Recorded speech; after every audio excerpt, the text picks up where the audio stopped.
Hi guys! So today's video is going to be my series review on the Mistborn trilogy by Brandon Sanderson. This is a non-spoiler-y review, so even if you guys haven't read the first one, I'm not going to spoil anything that happens throughout the series. I'm not giving anything away. I just finished it last night and it was just so frustrating because I came home and my husband, who has not read the series, is like the only person I have contact with, and I couldn't say anything. We would be like watching TV and I would just like randomly turn to him and shout like, I'm sad. So the series starts with the Final Empire, which Brandon Sanderson has said before that he watched all these movies and read all these books about the hero's journey, these people who go to face the darkest evil out there, and then they always come away winning, and he thought, what would the world look like if the good guys lost? The story then picks up with the bad guy having won. 1,000 years later, he is still in rule. He's essentially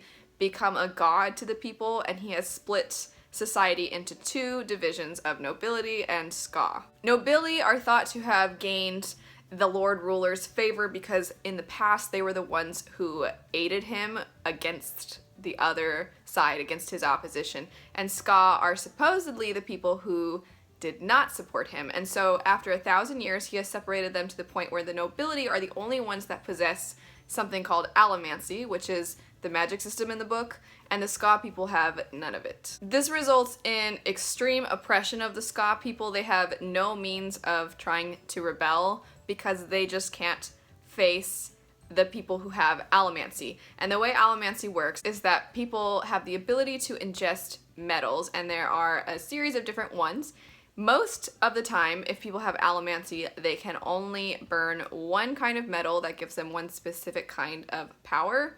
And then there are people called Mistborn who have the ability to use and manipulate all of the metals. Even though the nobility are the only ones that are supposed to have any traces of allomancy, they do occasionally have some sexual relations with their ska, their slaves.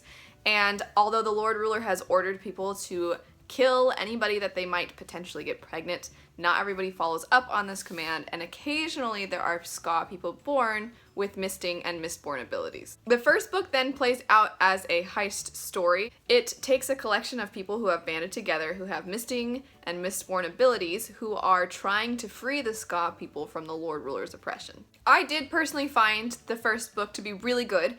It is definitely a first book to an epic fantasy story. Even though it's only a trilogy, I'd still categorize it as epic because of the grand scale of things by the end of the series. But I really enjoyed the first book. I do think, though, of the three, that it's the weakest. It's not the weakest by any means because it's not a good book. It's just that I find with really epic fantasy series, you need a little more time than one single book to really get connected to the world and to understand it and be able to visualize it as if you were there. And you also need more time to get to know all the characters, because generally speaking, with books that are super fat like these ones are, there are going to be a lot of characters and you're not going to feel as connected to some of them until later on. That being said, the second book is a lot more political intrigue. I don't want to give away the plot of the second book because of course then it kind of ruins and spoils some of the things that happened in the first one. The second one, though, there's just so many twists and turns, and the politics are just, he thinks of so many things, Brandon Sanderson, that would likely actually be issues that would come up as a result of the things that happened in the first one.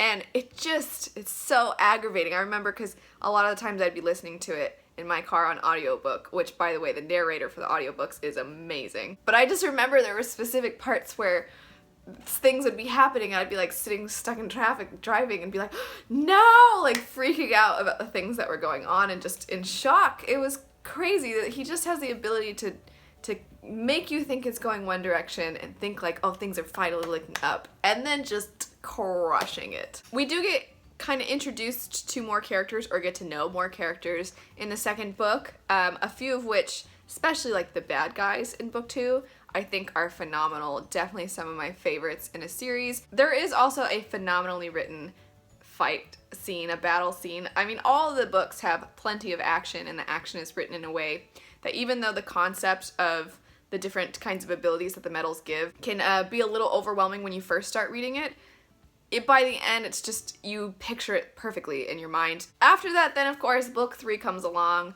and every detail, everything that has been leading up to this ending is tied in. It's pretty incredible. There's a lot of, I mean, I swear Brandon Sanderson could write mystery novels, because there are so many times that I'm like, who is it? Or like, what is it? Or what's going on? And he just has this way of making you always guess, like, what's the answer?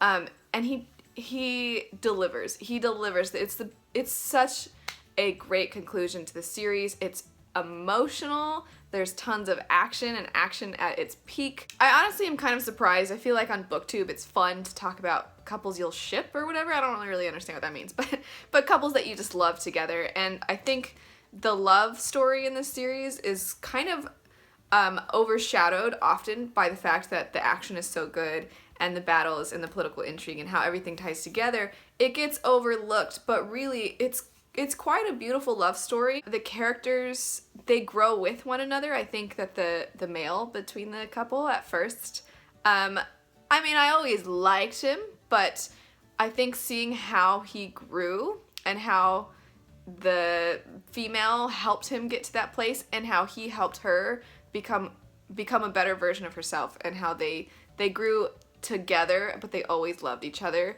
It's just, it really seemed more like they were in love, when a lot of times in books it seems to be more of an attraction thing or an instant romance kind of thing, or just kind of this like erotic, like people drawn to each other. The other relationships between the characters, whether they're friendships or between enemies or between people who are falling in love for one another, those are all done in such a good way, and it's always done in a way where there's a good amount of time to allow those things to develop. The characters as individuals, I think, are always true to themselves. Brandon Sanderson does an amazing job of not making any one particular person too perfect. Everybody has their faults, and everybody struggles with whatever those faults are, to the point where sometimes you just want to like slap a character and be like, come on. But in a good way, it makes them human, because no matter how much you love somebody, everybody gets on your nerves a little bit at some point,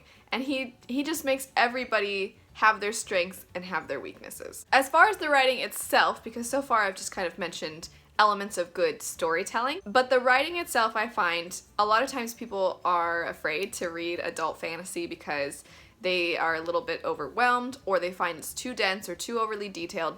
And I think that while he is quite detailed, he finds a way to ultimately always draw whatever the details are back to the characters and their perception of things. It's definitely a series, though, that is beautiful and amazing because of how everything comes together. So if you read the first book and think like, yeah, that was a good book, I don't know if it was the best thing I've ever read, I thought that too, and then I read the entire trilogy, and I'm never gonna forget that ending. It's always gonna stick with me. That being said, I still need to like emotionally vent, but I didn't want to exclude the people that haven't read the series. I didn't want to say, oh, I'm gonna talk about spoilers, so if you haven't read it, like, see ya. But I still need to like talk about the ending because I'm still recovering. So if you guys have read it, put in the comment section below like spoilers and then like space enter a few times, and then like we can talk, because obviously by the fact that I'm like not able to even speak right now,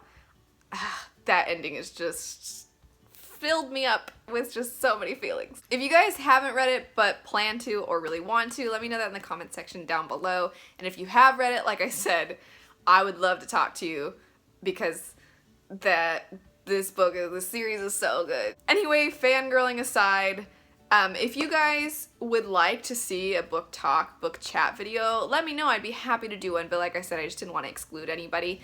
But anyway, if you guys liked the video, don't forget to like, comment, and subscribe. Click the little bell icon to get notified when I post new videos, and check out some of my videos right over here. Thanks so much for watching, and normally I do not say this, but please, please, please, if you haven't read it, give it a chance, because I don't think you'll regret it. Anyway, happy reading, and I will see you guys later. Bye.